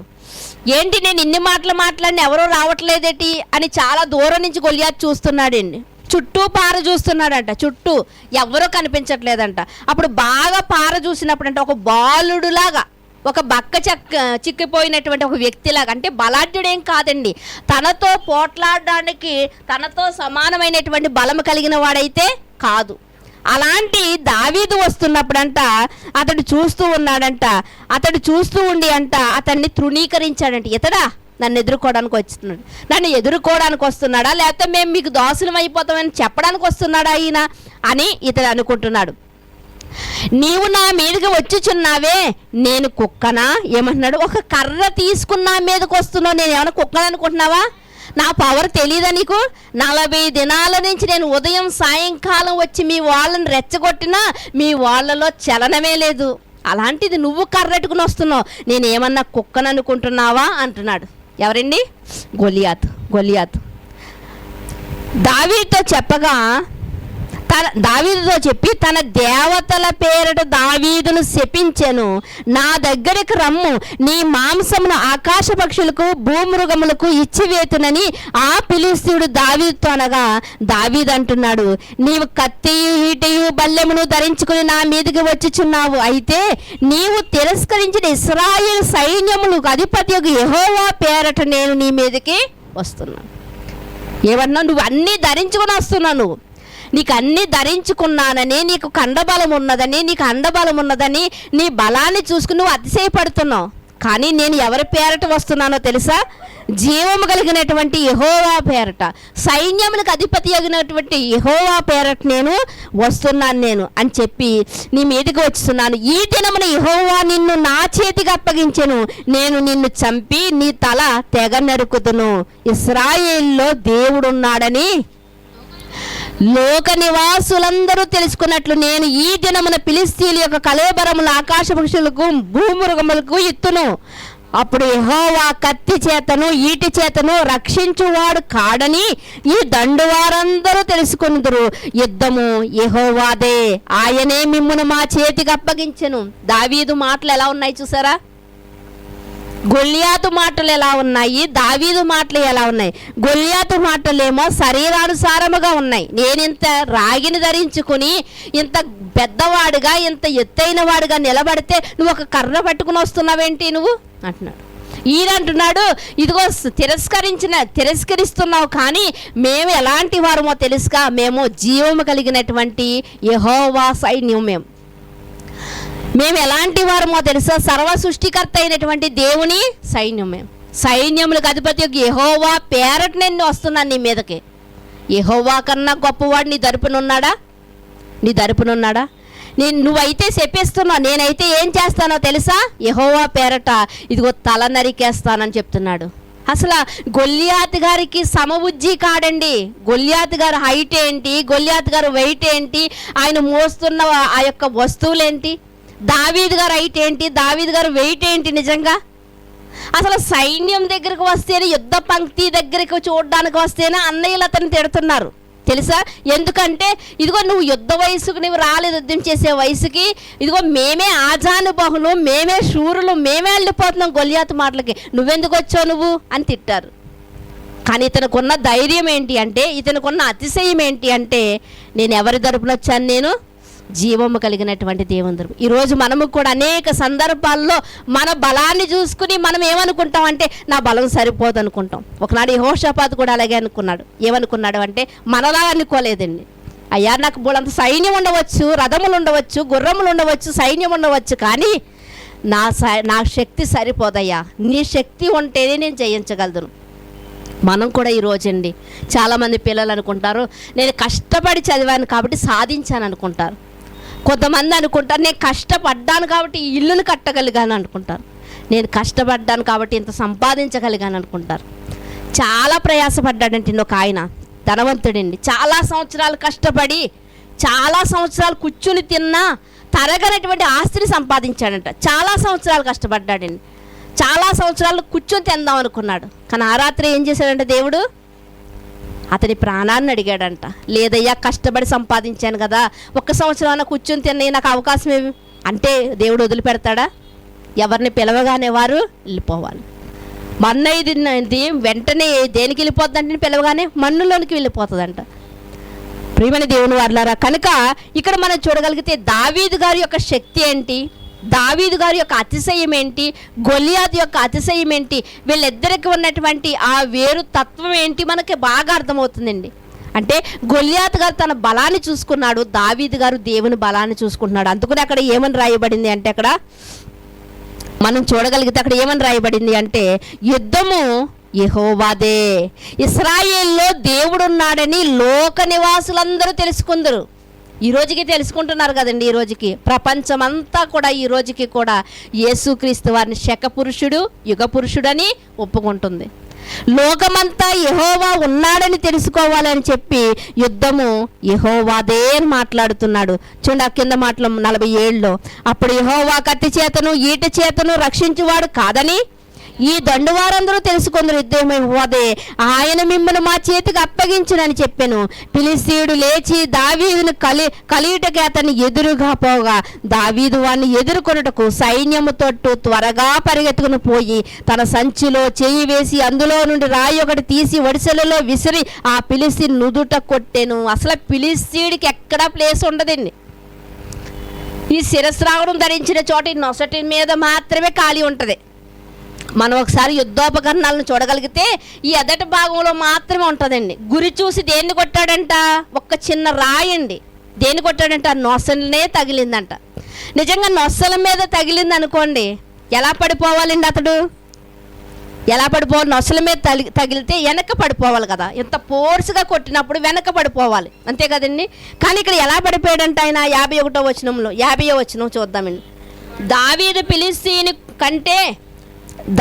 ఫిలిష్తీయుని కంటే బలాఢ్యుడై ఖడ్గము లేకయే ఒడిసెలతోనూ రాతితోనూ ఆ ఫిలిష్తీయుని కొట్టి చంపాను. వాడు బోర్లా పడగా, ఏంటంటే ఇక్కడ దావీదు బలాఢ్యుడైపోయాడంట. ఆ క్షణంలోనే దావీదుకి ఏమొస్తుందండి? బలం వచ్చేసిందంట. దావీదు ఎదరు నిండు కొడితే గొల్యాతు వెనకకు పడాలి, కానీ గొల్యాతు ఏమయ్యాడండి? ఎదరకు పడ్డాడు, బోర్లా పడ్డాడంట. అంటే దేవుని యొక్క శక్తి అతన్ని ఏం చేసిందండి? దావీదు శక్తికి దేవుని శక్తి జోడించాడు కనుకనే ఎదరికి పడవలసిన వాడు వెనక్కి పడవలసిన వాడు ఎదటికి పడడానికి. నిజంగా చాలామంది చెప్తూ ఉంటారు, రచయితలు రాస్తూ ఉంటారు, ఎదరి నుంచి దావీదు రాయిగిరేశాడు కానీ వెనక నుంచి నెత్తి మీద ఒకటి కొట్టుంటాడు దేవుడు, అందుకునే బోర్లా పడ్డాడని. అంటే దేవుడు ఎలా అయినా చేయగలడు. అదే ఇక్కడ పై మాటలో మనం దేవుడంట కత్తి చేత ఖడ్గం చేత కాదంట, దేవుడు ఎలా అన్న విజయాన్ని ఇవ్వగలిగిన దేవుడు ఉండి, ఎలా అయినా సరే విజయాన్ని ఇవ్వగలిగినటువంటి దేవుడు. మనమేంటి ఇన్ని చదివినా ఇంతమంది మనకి మరి సమూహముగా ఉన్నా కానీ, ఇంత వాస్తవాలు చెప్పడానికి సమూహముగా ఉన్నా మనం ఒక్కొక్క విషయంలో ఏమైపోతూ ఉంటాం అంటే మర్చిపోతూ ఉంటాం. దేవుడు చేయగలడా, దేవుడు చేయగలడా? నిజంగా మనం చూడగలిగితే హిజ్కియా గారు కూడానండి అంత గొప్ప వ్యక్తి అయి ఉండి కూడా ఆయన కూడా ఏడుస్తూ ప్రార్థన చేస్తున్నాడు. నేను చనిపోతానా, నేను నా ఇల్లు చక్క పెట్టుకోవాలా, దేవాని సన్నిధికి రావాలని ఉందయ్యా నాకు అని అడిగినప్పుడు దేవుడు అన్నాడు, నీకు మరలా 15 సంవత్సరాల ఆయుష్కాలం ఇస్తున్నాను అన్నప్పుడు హిజ్కియా నమ్మలేదండి. హిజ్కియా నమ్మలేదు. ఇది ఎలా సాధ్యం ఇది అంటున్నాడు. ఎలా సాధ్యం అంటే ఇదిగో ఎండ గడియారం ముందుకు నడుస్తుంది. ఇప్పుడు మనం వాడుతున్న గడియారం కానివ్వండి, ఏదైనా ముందుకు నడుస్తూ ఉంటుంది గడియారం. ఇప్పుడు హిజ్కియా ఏం చేయాలి? నువ్వు నమ్మాలంటే నీకు సూచనగా నేను ఏం చేయాలి అని చెప్పి దేవుడు అంటున్నాడు, ముందుకు నడుస్తుంది కదా గడియారం, నీ కోసం వెనుకగా నడిపిస్తాను, నువ్వు నమ్ముతావా అన్నాడు. నడిపించాడండి. అలాగా ఎండ వెళ్తూ ఉంటే ఆ ముళ్ళు మీదకి, ఆ అంకెల మీదకి ఎండ వెళ్తూ ఉంటే దానిని బట్టి టైం తెలిసేది. ఈరోజు కూడా వ్యవసాయం చేస్తున్న వారు ఎండను బట్టి టైం తెలుసుకుంటారు. వారి యొక్క నీడ వారి యొక్క ముందర నిలువుగా పడితే 12 అయినట్లు మధ్యాహ్నం, దాన్ని బట్టి వారు భోజనానికి లెగుస్తూ ఉంటారు. ప్రియమైన దేవుని వల్ల అంటే దేవుడు కత్తి చేత, యుద్ధం చేత, సైన్యం చేత కాదండి, 1000 మందిని పక్కకు తోసేసి 300 మందినే తీసుకుని వెళ్ళన్నాడు. ఎందుకో తెలుసా? ఈ 300 మంది మహాశూర్లని కాదు, అంటే కేవలం 300 మందితోనే దేవుడు ఈ సైన్యాన్ని గెలిచాడు అని చెప్పుకోవడానికి. అందుకు ఈరోజు సినిమాలు కూడా తీశారు, 300 మంది యోధులు. ప్రియమైన దేవుని వల్ల కనుక మనం ఆలోచిస్తే దేవుడు తను ఏదైనా చెయ్యాలనుకుంటే ఎలా అన్నా చేయగలడు. అది మనకి ఎక్కడ కనిపిస్తుంది అంటే దావీదు గారు గొల్యాతు గారి యొక్క సందర్భంలో మనకే కనిపిస్తూ ఉంది. ప్రియమైన దేవుని వల్ల కనిపిస్తూ ఉంది. ఆ మాటల్లో మనం చూడగలిగితే మనకి ఎవరి అతిశయం ఎలా ఉందో మనకు కనిపిస్తుంది. అతడు కండబలాన్ని చూసుకున్నాడు కానీ ఏమైపోయాడండి? ఉదయకాలం ఒక ప్రాంతానికి వెళ్ళినప్పుడు, ఒక మరి బ్యాంకు వెళ్ళినప్పుడు అక్కడ మా కళ్ళ ముందండి కుర్చీలో కూర్చున్నటువంటి ఆయన కూలబడిపోయారండి ముందుకి. కానీ ఎవరో చూడలే, ఎవరి పనుల్లో వాళ్ళు ఉన్నారు. మేనేజర్ పనుల్లో, మిగిలిన వారు మిగిలిన పనుల్లో ఉన్నారు. నేను అనుకుంటున్నాను ఆయన ఏదో కింద తీసుకుంటున్నారేమో అనుకుంటున్నాను, కానీ ఆయన కూలిపోయారు అప్పటికే. అప్పుడు చూసిన తర్వాత ఒక 2 నిమిషాలు చూసిన తర్వాత ఆయన్ని లేవదీస్తుంటే లేవలేకపోతున్నారు, ఇంకా ఏమీ కూడా పని చేయట్లేదు. అంటే మనిషి జీవితం ఎంతసేపు అండి ప్రాణం పోవాలంటే? అప్పుడు వెంటనే అండి ఆ 4 కింద ట్యాబ్లెట్ పెట్టి ఆయనకి మంచినీళ్ళు మొహం మీద కొట్టేటప్పటికి ఒక 2 నిమిషాలకే, ఒక 5 నిమిషాలకి తేరుకున్నాడు. ప్రియమైన దేవుని వల్ల అంటే దేవుడి యొక్క ఈ మనిషి జీవితం, మన జీవితమే మనకు తెలియట్లేదు కదా. దేవుడు ఏదైనా చెయ్యాలంటే ఎలా చెయ్యగలడు, ఏం చేస్తాడని మనం ఆలోచించక్కర్లేదు. హిజ్కియా గారి వలె ఆయన ఎలా అన్నా చేయగలిగిన దేవుడు, ఆయన ఎలా అన్నా చేయగలిగాడు. సమస్యను బట్టి మనం అనుకుంటాము దీనికి పరిష్కారం లేదేమో అనుకుంటాం. దేవుడు అంటున్నాడు నీ సమస్య దగ్గరే నీకు పరిష్కారం ఉంది, నీ సమస్య దగ్గరే నీకు పరిష్కారం ఉంది. ప్రియమైన దేవుని వాళ్ళారా, ఎవరి దగ్గర అయితే మనం తల దించుకోవలసి వచ్చిందో వాళ్ళ దగ్గరే తల ఎత్తువాడుగా ఆయన మనల్ని చేస్తాడు. ఇవన్నీ నమ్మశక్యం కాదండి, కానీ దావీదు గారి సందర్భాన్ని మీరు చూడగలిగితే ఇదన్నీ నమ్మశక్యమే. దేవునికి అసాధ్యమైనది ఏది కూడా లేదు. అసలు గొల్యాతు ఎంత ఎత్తండి? 6 మూరల జానడు మనిషి అంట.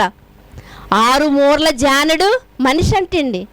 అంత గొప్ప ఎత్తు కలిగిన వాడైతే దావీదు కాదు, కానీ విజయం ఎవరికి వచ్చింది? దావీదు నేనే విజయం సాధించాను అంటున్నాడా దావీదు? ప్రజలు అన్నారు అంతే. సౌలు 1000 మంది, దావీదు 10,000 మంది ప్రజలు అన్నారు. ప్రజలు ఎవరు ఓటేస్తే వాళ్ళనే చెప్తా ఉంటారు, జైజలు చెప్తా ఉంటారు. కానీ దావీదు మాత్రం ఆయన నోటి వెంబడి మనం వినం, ఇది యుద్ధం యెహోవాదే. ఈ విజయం ఎవరిచ్చారంటే జీవము కలిగినటువంటి యెహోవాయే ఇచ్చాడు. జీవము కలిగినటువంటి దేవుని ముందు సున్నతి లేని ఈ ఫిలిష్తీయుడు ఏ పాటివాడు, ఎంతటి వాడు? ఈరోజు మనం అనుకోగలుగుతున్నామా? ఈరోజు వాక్యం వింటున్నప్పుడు మారిపోవాలి, పూర్తిగా లోకంతో ఉన్న బంధం తెగిపోవాలి. నిన్నటి దినం ఆలోచించాం కదా, తల్లి పేగు కట్ చేయబడితేనే బిడ్డకి ఏముందంట, బ్రతుకుందంట. అయ్యో 9 నెలలు నాలో ఉన్నాడు కదా, ఆ పేగుని ఎలా కట్ చేస్తారు? వద్దని తల్లన్నా, 9 నెలలు నా తల్లితో అనుబంధం కలిగి ఉన్నాను కదా, అయ్యో నా పేగు ఎలా కట్ చేస్తారని బిడ్డన్నా. ఈ అనుబంధం ఉంచుకుంటామంటే ఇద్దరికి బ్రతుకు ఉండదు. ఎప్పుడైతే ఆ బొడ్డు పేగు కట్ చేయబడుతుందో అప్పుడే వాడికి ఏంటంటే జీవితం ఉందంట, జీవితం ఉందంట. 9 నెలలు బంధం కట్ చేయబడుతుంది. 60-70 సంవత్సరాల జీవితం కూడా లోకంతో ఉన్న బంధాన్ని కూడా మనం ఏం చేసుకోవాలంటే వేరు చేసుకుంటేనే అసలైనటువంటి జీవితం ఉంది, అసలైనటువంటి బంధం ఏర్పడుతుంది. అదే ఆత్మబంధం. ఆ బంధానికి వయసు ఎంతో తెలుసా? యుగ యుగాలు, తరతరాలు. ఏదండి మనం దేనిని బట్టి అతిశయిస్తున్నాం? మనం అనుబంధాలను బట్ట, లేకపోతే లోకంలో ఉన్నటువంటి వాటిని బట్ట మనం అతిశయిస్తుంటా? ప్రియమైన దేవుని వారలారా, దేవుడిచ్చేది ప్రతిదీ శాశ్వతమైనది. ఎవరు చెప్పుకుంటారంట? లోక నివాసులందరూ చెప్పుకుంటారంట యెహోవాయే యుద్ధం చేశాడని. ప్రియమైన దేవుని వారలారా, దావీదు గారు ఈ యుద్ధం నేను చేశాను, ఈ విజయం నాదని ఆయన చెప్పుకోవట్లేదండి. ఎంత తగ్గించుకున్నాడు. అందుకనే దావీదుకు ఉన్నటువంటి మరో పేరేంటో తెలుసా? సుబుద్ధి కలిగిన వాడు. సుబుద్ధి కలిగిన వాడు. ఎంత మంచి బుద్ధి అంటే నిజంగా సౌలే తన మీదకు తిరగబడినప్పటికీ కూడా, సౌలు చేతికి దొరికినప్పటికీ కూడా సౌలుని ఏ హాని చేయకుండా వదిలేశాడని. అంత మంచి మనస్తత్వం కలిగిన వాడే దావీదని మనకి జ్ఞాపకం చేసుకోవాలి ప్రియమైన దేవుని వల్ల. మరొక మాట ఇర్మియా గ్రంథము 9వ అధ్యాయము 23వ వచనాన్ని చూడగలిగితే,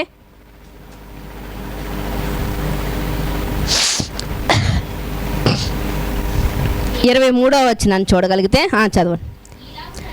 ఇలాగ సెలవిచ్చున్నాడు, జ్ఞాని తన జ్ఞానమును బట్టి, శూరుడు తన శౌర్యమును బట్టి అతిశయింపకూడదు, ఐశ్వర్యవంతుడు తన ఐశ్వర్యమును బట్టి అతిశయింపకూడదు. చాలండి, ఐశ్వర్యవంతుడంట తన ఐశ్వర్యమును బట్టి అతిశయింపకూడదంట. ఏమంటున్నాడు ఒక వ్యక్తి? నా ప్రాణమా, నీ కోసం ఎంతో సంపాదించాను, తినుము, త్రాగుము, సంతోషించుము, సుఖించుము, ఇంకా కావాలన్నా కూడా నీకు ఇస్తాను. ఐశ్వర్యవంతుడు తన ఐశ్వర్యాన్ని బట్టి ఏమనుకుంటున్నాడంటే అతిశయిస్తున్నాడంట. ఐశ్వర్యాన్ని అయితే సంపాదించగలడు, కానీ ప్రాణాన్ని సంపాదించుకోగలిగాడా? లేదు ప్రియమైన దేవుని వారలారా. మరొక మాటను మీరు చూడగలిగితే యెహెజ్కేలు గ్రంథము 3వ అధ్యాయము, 31వ అధ్యాయము 31వ అధ్యాయము 10వ వచనాన్ని మీరు చూడగలిగితే, కావున ప్రభువైన యెహోవా ఈ మాట సెలవిచ్చుచున్నాడు, నీ ఎత్తును బట్టి నీవు అతిశయపడితివి, తన కొన మేఘముల కంట చేసి తన ఎత్తును బట్టి అతడు గర్వించెను. ఇక్కడ మనం చూడగలిగితే నీ ఎత్తును బట్టి అంటే పొడవు పొట్టి ఈ ఎత్తును గురించి దేవుడు మాట్లాడట్లేదండి. ఈ ఎత్తులు చేసింది దేవుడే. పొడవుగా ఉండాలా, పొట్టిగా ఉండాలి, ఈ ఎత్తును చేసింది దేవుడే. కానీ ఇక్కడ ఏమని మాట్లాడుతున్నాడు అంటే నీ ఎత్తును బట్టి. ఏ ఎత్తు?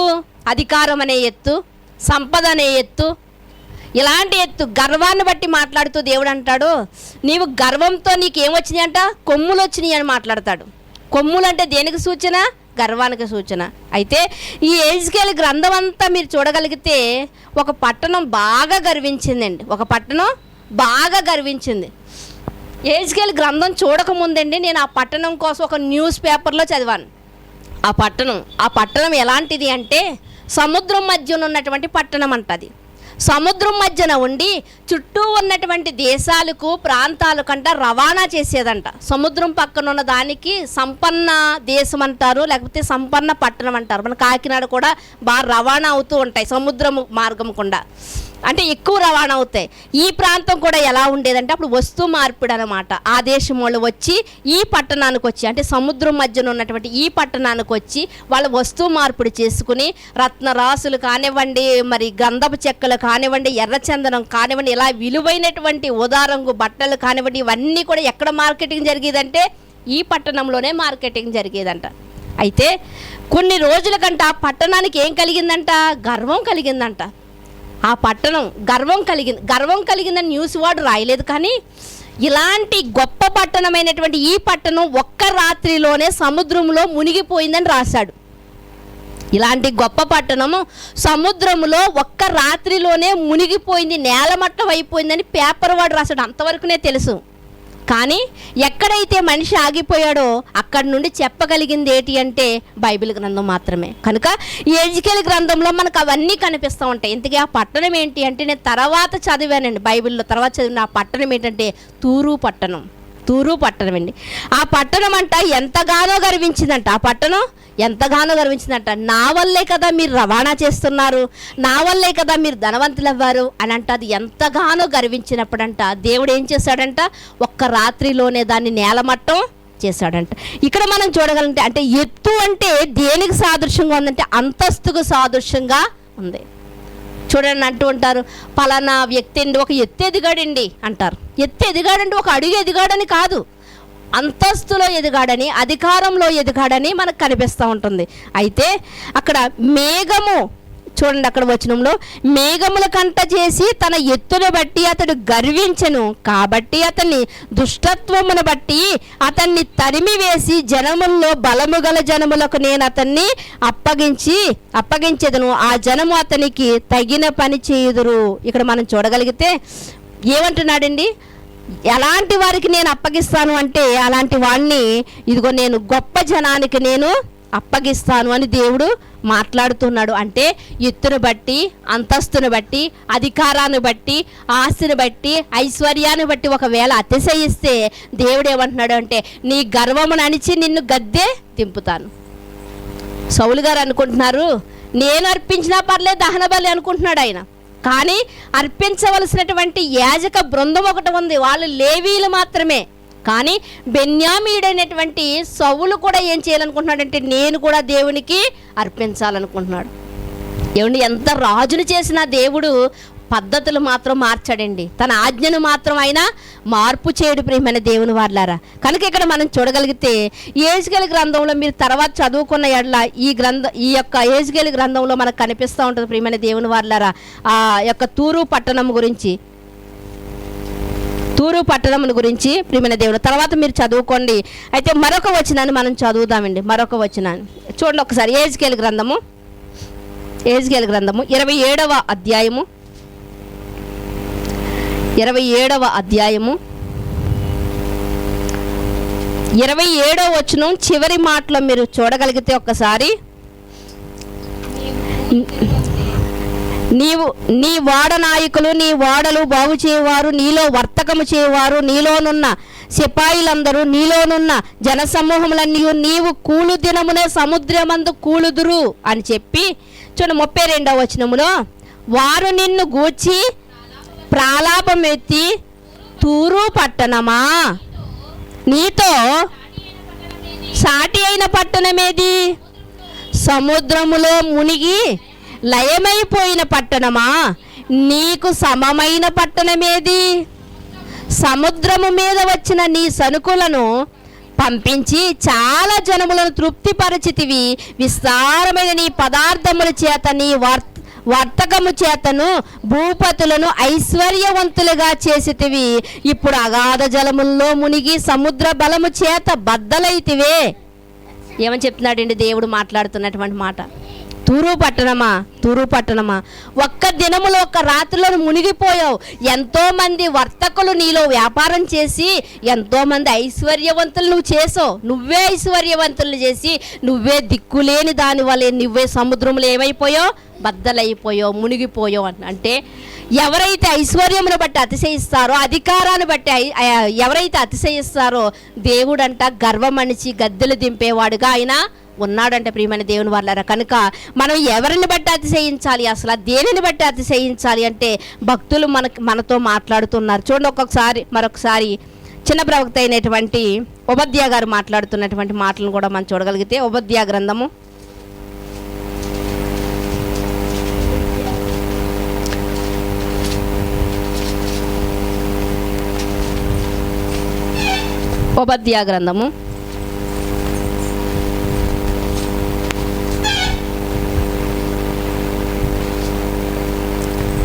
1 అధ్యాయము 3-4 వచనాలు. అత్యున్నతమైనటువంటి పర్వతం మీద ఆసీనుడివై ఉండి కొండ సందులలో నివసించువాడా, నన్ను క్రిందికి పడద్రోయవాడు ఎవడని అనుకొనువాడా, నీ హృదయపు గర్వము చేత నీవు మోసపోతివి. పక్షిరాజు గూడంత ఎత్తున నివాసము చేసుకుని నక్షత్రములలో నీవు దాన్ని కట్టినను అచ్చట నుండి నేను నిన్ను కిందకు పడవేతును. ఇదే యెహోవా వాక్కు. ఏమని చెప్తున్నాడు దేవుడు? ఏమని మాట్లాడుతున్నాడు అంటే, ఇదిగో నువ్వు అత్యున్నత పర్వతం మీద ఉన్నప్పటికీ, ఆసీనుడివై ఉన్నప్పటికీ, కొండల మీద నువ్వు నివాసం చేసుకున్నప్పటికీ, పక్షిరాజంతా ఎత్తున నువ్వు గూడు కట్టుకున్నప్పటికీ, అంటే ఈరోజు చంద్రమండలంలో కూడా స్థలాలు కొనుక్కుంటున్నారండి. ఎక్కడండి? చంద్రుడిలో కూడా స్థలాలు కొనుక్కుంటున్నారు. ఒకవేళ భూమి నాశనం అయిపోతే చంద్రుడిలోకి వెళ్ళి నేను నివాసం చేయొచ్చని ఒకవేళ నీవు అక్కడికి వెళ్ళినా ఇప్పటికే చాలామంది కొనుక్కున్నారండి. ఒకవేళ నీవు అక్కడికి వెళ్ళి నువ్వు ఒకవేళ ఉందామనుకున్నా నిన్ను అక్కడ నుండి ఏం చేస్తానంటున్నాడు దేవుడు? తోసివేస్తాను అని చెప్తున్నాడు. తోసివేస్తానని దేవుడు మనకి ఏదైతే మనకి ఇచ్చాడో, భూమి మాత్రమే మనకు నివాసయోగ్యమని దేవుడు మనకి ఇచ్చినప్పుడు ఈరోజు మానవుడు అనుకుంటున్నాడు భూమి ఏదో ఒక రోజు లయమైపోతుంది. ఏమంటే బైబిల్లో ఉన్నటువంటి మాటలను తీసుకున్నంట ఈరోజు శాస్త్రవేత్తలు కూడా ఏదో ఒక రోజు భూమి ఏమైపోద్దంటే లయమైపోద్దని చెప్తున్నారు. కనుక వీళ్ళు ఏం చేస్తున్నారంటే డబ్బున్నవారు, ధనవంతులైన వారు, ఐశ్వర్యవంతులైన వారు చంద్రుడిలోనంట భూమిని కొనుక్కుంటున్నారు. మరి అమ్మిన వారు ఎవరో మనకు తెలియదు, కొనుక్కున్న వారు మాత్రం చాలామంది ధనికులు ఉన్నారు. అయితే దేవుడు అంటున్నాడు, నువ్వు అలా పక్షిరాజు గూడంత ఎత్తులో నువ్వు కట్టుకున్నప్పటికీ కూడా, ప్యాలెస్ కట్టుకున్నప్పటికీ, నువ్వు అందులో ఉందామనుకున్నప్పటికీ నేను అక్కడ నుండి నిన్ను తోసివేస్తాను. దేవుడికి ఇలా గర్వించిన వాడిని, ఇలా అతిశయపడిన వాడిని తోసేయడానికి దేవుడికి కొత్త ఏమీ కాదండి. ఒకనాడు ఎవరిని తోసేశాడండి? తన సముఖంలో ఉన్నటువంటి ఒక దేవదూత అండి. గర్వంతో నిండిపోయినప్పుడు దేవదూతను కూడా, దేవదూత ఇన్ని సంవత్సరాల నుంచి నాకు పరిచయం చేసిందని కూడా చూడలేదు ఆయన. తోసేశాడా లేదా? తోసేశాడు. ఒక దేవదూత తనలో తాను మురిసిపోతున్నప్పుడు, అతిశయిస్తున్నప్పుడు, అయ్యో దేవునికి నాకు కొంచెమే కదా భేదం, కానీ దేవుడేటి సింహాసనం మీద కూర్చున్నాడు, నేనేటి ఇక్కడ ఉండి పరిశుద్ధుడు పరిశుద్ధుడు పరిశుద్ధుడు అంటున్నానేటి నేను? ఆయనకి నాకు ఉన్నటువంటి తేడా ఏంటి? చిన్న తేడాయే కదా అని తనకి తాను హెచ్చించుకున్నప్పుడంట, మనసులో అనుకుందంట, పైకి కూడా అనలేదండి, మనసులో అనుకున్నప్పుడు అంటే దేవుడు ఏం చేశాడండి? కిందకు తోసేశాడు. కిందకి ఎక్కడోనంట మూలకు తోసేశాడంట. అందుకునేది అనుకుంటుంది, నేను పొందని సింహాసనాన్ని ఆయన పిల్లలు అనుకుంటున్నటువంటి ఈ మానవుల్ని ఎవరిని కూడా నేను ఆ సింహాసనం ఎక్కనియనని ఈరోజు మనకి ఏం చేస్తుందంటే, హబక్కూ గ్రంథంలో ఉంటుంది కదా, వలలు వేస్తుందంట. అంటే దేవుని సన్నిధిలో మనం సాగిపోతున్నటువంటి మన కాళ్ళకి ఏం చేస్తుందంటే, ఆధ్యాత్మిక ప్రయాణం చేస్తున్నటువంటి మన కాళ్ళకి ఏం చేస్తుందంటే వలను వేస్తుందంట, ఉచ్చులు ఉల్లుతుందంట, బంధం వేస్తుందంట తాళ్లతోని. ఇన్ని ఎందుకు చేస్తుందో తెలుసా? ఎందుకు చేస్తుంది అంటే ఆ పరలోక రాజ్యానికి వెళ్ళకూడదు. ఎందుకు వెళ్ళకూడదంటే, నాకు దక్కనటువంటి ఆ దేశం, లేకపోతే నాకు దక్కనటువంటి ఆ పరలోకం ఈ మానవులకు కూడా దక్కకూడదని అంట అది శపథం చేసిందంట. ప్రియమైన దేవుని వాళ్ళారా, అంటే దేవుడు ఎలాంటి వారినైనా కూడా తోసేయగలడా? తోసేయగలడు. అయ్యో 6 మూరల ఎత్తు కదా, 6 మూరల జానడు ఎత్తున్నాడు కదా గొల్యాతు. అవునండి, గొల్యాతు అయితే ఏంటి, గొల్యాతు వాళ్ళ నానొస్తే ఏంటి? దేవుడికి కావాల్సింది ఒకటే, ఇశ్రాయేలులో దేవుడు ఉన్నాడు, ఆ దేవుడు జీవము కలిగిన వాడు, ఆయనే యుద్ధాన్ని చేసేవాడని ప్రజలందరూ, లోక నివాసులందరూ తెలుసుకోవాలి. కనుక ప్రియమైన దేవుని వాళ్ళారా, ఐశ్వర్యవంతుడంట తన ఐశ్వర్యాన్ని బట్టి అతిశయిస్తూ ఉంటాడంట. ఎంత గొప్ప ఐశ్వర్యాన్ని సంపాదించిన దేవుడు ఏమంటున్నాడంటే, ఒకవేళ నువ్వు హృదయ గర్వముతో నిండిన ఎడల నిన్ను తోసివేస్తారంటున్నాడు. అలానే అందరినీ కాదండి, బైబిల్ గ్రంథంలో యేసుక్రీస్తు వారిని సమాధి చేసినటువంటి అరిమతి యోసేపు చూసారా, అతడు కూడా ధనవంతుడేనండి.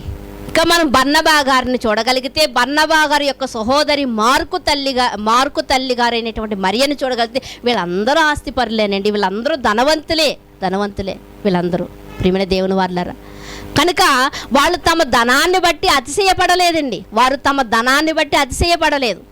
కానీ ఈరోజు కొంచెం ధర ఉండేసరికి, కొంత ఉండేసరికి ఈరోజు మనిషి ఎంత అతిశయానికి గురవుతున్నాడో మనం చూస్తూ ఉన్నాం ప్రియమైన దేవుని వల్లరా. చివరిగా మరొకసారి ఆ వచనాన్ని మనం చదువుకుందామండి. ఇర్మియా గ్రంథము 9వ అధ్యాయము, ఇర్మియా గ్రంథము 9వ అధ్యాయము 23, 24 వచనాలు. యెహోవా ఇలాగ సెలవిచ్చుచున్నాడు, జ్ఞాని తన జ్ఞానమును బట్టి, శూరుడు తన శౌర్యమును బట్టి అతిశయింపకూడదు, ఐశ్వర్యవంతుడు తన ఐశ్వర్యమును బట్టి అతిశయింపకూడదు. మరి దేనిని బట్టి అతిశయించాలి? మరి అది కూడా మనకు తెలియాలి కదా. అతిశయింపకూడని దాన్ని చెప్పాడు.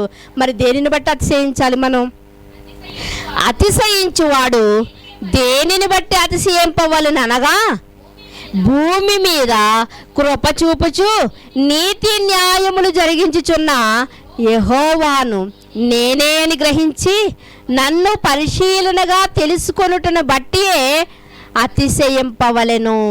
అట్టి వాటిలో నేను ఆనందించువాడనై ఉన్నాను అని చెప్తున్నాడు దేవుడు. ఏమంటున్నాడండి?